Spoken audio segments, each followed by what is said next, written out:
Não, defeito perfeccionista e qualidade é organizado, mas Qualidade é modesta. modesto. O que te motivou a seguir essa profissão?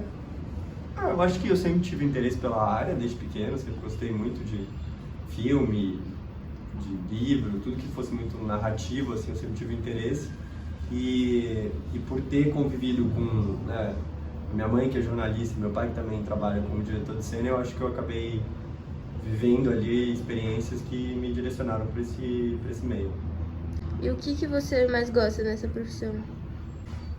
Eu acho que são muitos fatores. Eu acho que o primeiro deles é um trabalho que ele não se constrói sob rotina, assim, então todo dia é uma coisa diferente. Às vezes você está filmando numa praia deserta, às vezes você está filmando numa cidade, às vezes você, sei lá, estádio, em todos os lugares. Então eu acho que tem uma coisa muito interessante que é de você poder conhecer muitos lugares e ao mesmo tempo nunca ter aquela coisa, né, do bater ponto, daquela vida meio burocrática, assim, de outras profissões.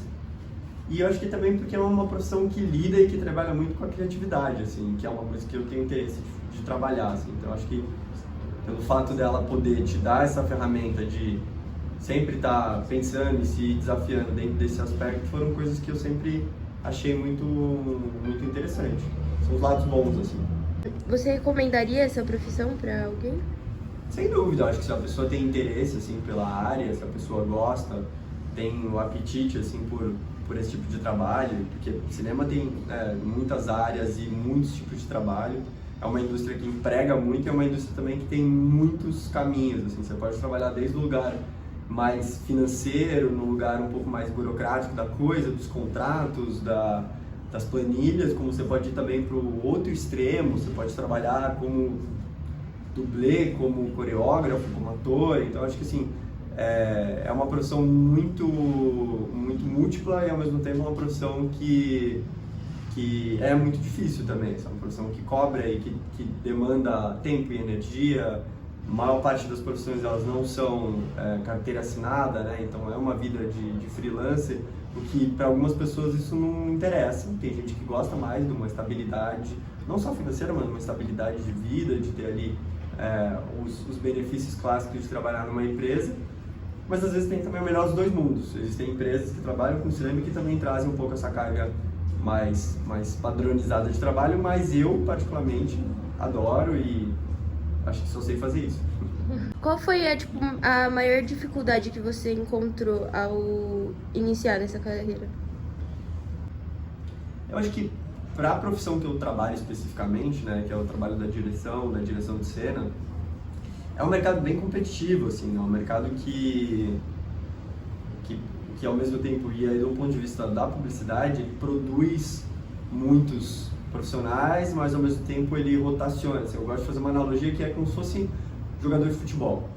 É rápido e muito fácil também você conseguir subir assim no topo da roda, mas se você não tiver a bagagem e a expertise para continuar ali em cima do topo da roda, correndo e mantendo um pouco essa dinâmica de trabalho, com os clientes, né, com toda essa relação que é para além da própria direção, é uma profissão super desafiadora. Mas isso, novamente, falando de um trabalho que é a direção de cena publicitária, né, que é um mercado à parte. O mercado de direção, por exemplo, de longa-metragem, né, que é a parte narrativa, ficcional, de documentário, já funciona de uma outra forma diferente e traz outros desafios, né? Por exemplo, para você conseguir emplacar um primeiro grande projeto, né, por exemplo, um primeiro longa-metragem que você tenha escrito ou que você queira realizar, você precisa ter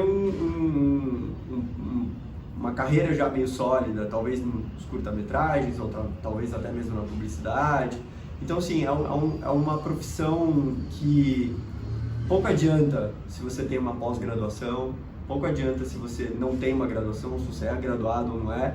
O que importa são os resultados e aquilo que você traz, assim. Então, acho que a grande sacada é que, da mesma forma que é um lugar extremamente democrático, né, democrático, vírgula, mas assim, um lugar onde você não necessariamente precisa de um diploma, né, como, por exemplo, sei lá, uma carreira na engenharia ou na medicina, onde essas coisas elas são pré-definidas, Lógico, um diploma ajuda, uma graduação ajuda, né? Todo tipo de estudo é sempre muito importante, mas ao mesmo tempo que esse mercado ele não te cobra isso, ele também te impõe certas dificuldades que vêm de um outro lugar, né? Que é exatamente isso, assim, você quer fazer um longa-metragem, você quer dirigir um longa-metragem, tá, mas então o que você já fez? Como é que você prova que você é capaz de levantar isso tudo?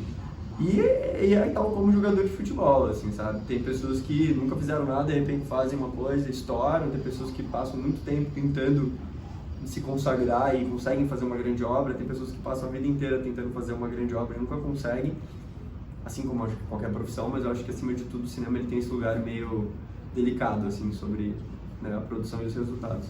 Entendi. E foi sua primeira escolha? Foi sua primeira...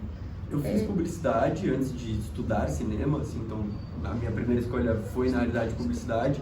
Hoje eu exerço e trabalho na publicidade, mas sim, sempre foi... desde pequeno eu sempre falei que eu queria trabalhar com cinema. Eu acho que eu fui entender o que era trabalhar com cinema muito mais velho, mas sempre foi um lugar que eu gostava de fazer, sempre brinquei com câmera, sempre filmei, sempre tive essa familiaridade. Então sim, para mim sempre foi um lugar mais claro que era onde eu queria estar, só não sabia o com o quê. E teve algum momento que você já se arrependeu de ter escolhido essa profissão? Eu nunca me arrependi de ter escolhido a profissão, mas eu acho que, como qualquer profissão, ela traz muitas incertezas, assim, né? Principalmente porque eu acho que existe um caminho rápido, né, no sentido de direção, né, principalmente falando do trabalho da direção, né, que é o trabalho da direção publicitária, que muitas vezes ele é visto como algo que foi corrompido, né? O diretor que trabalha com publicidade é aquele diretor que muitas vezes não sei, é um diretor que não é um diretor de cinema, assim. E eu acho que eu fui muito pelo caminho da publicidade porque ele é um caminho que me dá as ferramentas para poder exercitar, para poder treinar, para quando chegar a hora de fazer efetivamente um trabalho mais autoral, um trabalho mais narrativo, eu já me senti e estar preparado para isso, assim.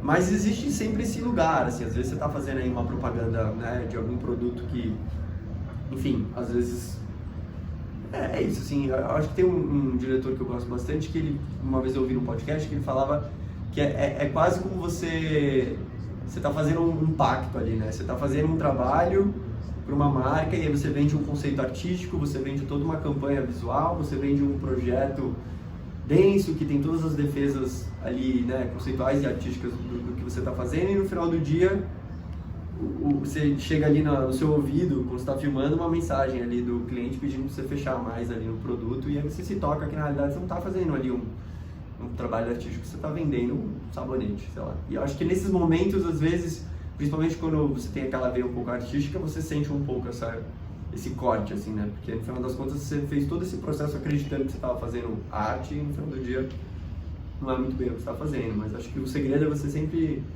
ali ficar com a cabeça erguida, sabendo que aquilo é um meio, não é o final, né? A maneira como você vai conquistar aquilo que você tem ali no final do túnel. A gente ouve muito que no Brasil não dá para se viver de arte, né? Você já chegou a ouvir algum comentário preconceituoso, assim?